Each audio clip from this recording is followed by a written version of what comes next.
আটলান্টিকের উত্তাল সমুদ্র পাড়ি দিয়ে প্রায় 1 মাস ধরে মৃত্যু ভয় আর অনিশ্চয়তা বুকে নিয়ে ভেসেছিল অভিশপ্ত সেই ক্রুজ জাহাজ। একের পর এক যাত্রীর রহস্যজনক মৃত্যু, বিরল হান্টা ভাইরাসের আতঙ্ক আর আন্তর্জাতিক উদ্বেগের মধ্যেই অবশেষে স্পেনের টেনেরিফ উপকূলে পৌঁছেছে এমভি হুন্ডিয়াস। কিন্তু বন্দরে ভিড়লেও শেষ হয়নি আতঙ্ক।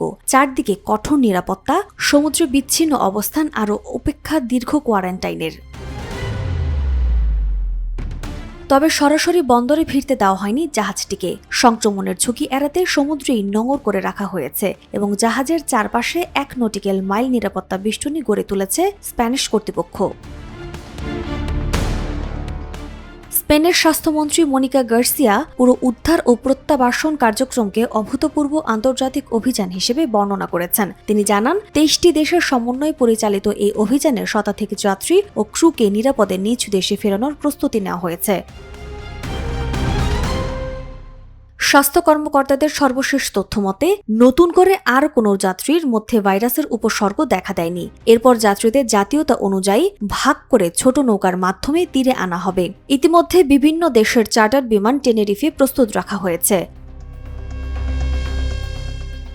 স্পেনের স্বরাষ্ট্র মন্ত্রণালয় জানিয়েছে, যুক্তরাষ্ট্র, যুক্তরাজ্য ও ইউরোপীয় ইউনিয়নের কয়েকটি দেশ নিজেদের নাগরিকদের ফিরিয়ে নিতে বিশেষ বিমান পাঠিয়েছে।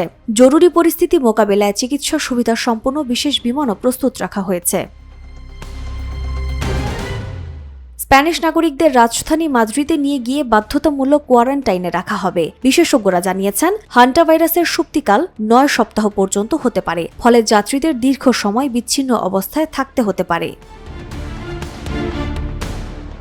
বিশেষজ্ঞদের ধারণা, ভাইরাসটির উৎস আর্জেন্টিনার দক্ষিণাঞ্চলের একটি বজ্রভূমি, যেখানে ইঁদুরের মাধ্যমে এই ভাইরাস ছড়িয়েছে। সাধারণত হান্টা ভাইরাস মানুষে মানুষে খুব কম সংক্রমিত হয়, তবে এই জাহাজে ইতিমধ্যে 3 যাত্রীর মৃত্যুর ঘটনা আন্তর্জাতিক স্বাস্থ্য বিশেষজ্ঞদের উদ্বেগ বাড়িয়েছে। টেনেরিফের হসপিটাল ইউনিভার্সিতারিও নুয়েস্ট্রা সেন্দেওরা দে কান্দেলারিয়া হাসপাতালে বিশেষ আইসোলেশন ইউনিট প্রস্তুত রাখা হয়েছে। হাসপাতালের নিবিড় পরিচর্যা বিশেষজ্ঞ মার্টিন বলেছেন, আমরা পুরোপুরি প্রস্তুত। সংক্রামক রোগ মোকাবেলায় আমাদের বিশেষ প্রশিক্ষণ রয়েছে। প্রথম দিকে স্থানীয় বাসিন্দাদের মধ্যে আতঙ্ক ও ক্ষোভ দেখা দিলেও পরিস্থিতি এখন অনেকটাই নিয়ন্ত্রণে এসেছে। স্থানীয়দের অনেকেই মনে করছেন, যথাযথ নিরাপত্তা ব্যবস্থা নিশ্চিত করা হলে সংক্রমণের ঝুঁকি কম থাকবে।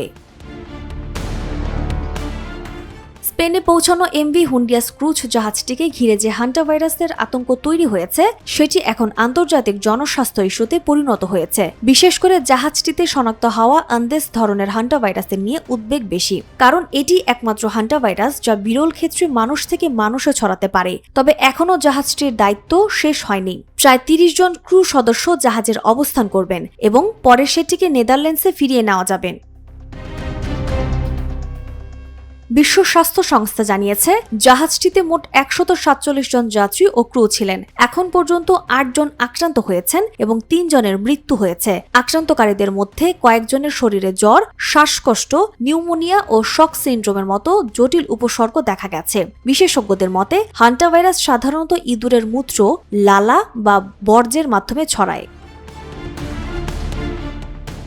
European centre for disease prevention and control জানিয়েছে, ইউরোপের সাধারণ মানুষের জন্য ঝুঁকি এখনও খুবই কম। তবে সতর্কতামূলক ব্যবস্থা হিসেবে জাহাজের সব যাত্রী ও ক্রুকে আলাদা করে পর্যবেক্ষণে রাখা হয়েছে।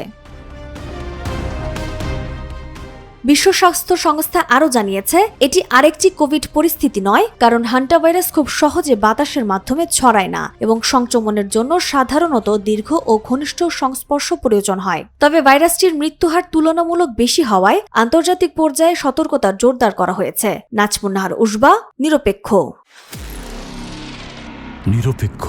সত্য প্রকাশে আপোষহীন।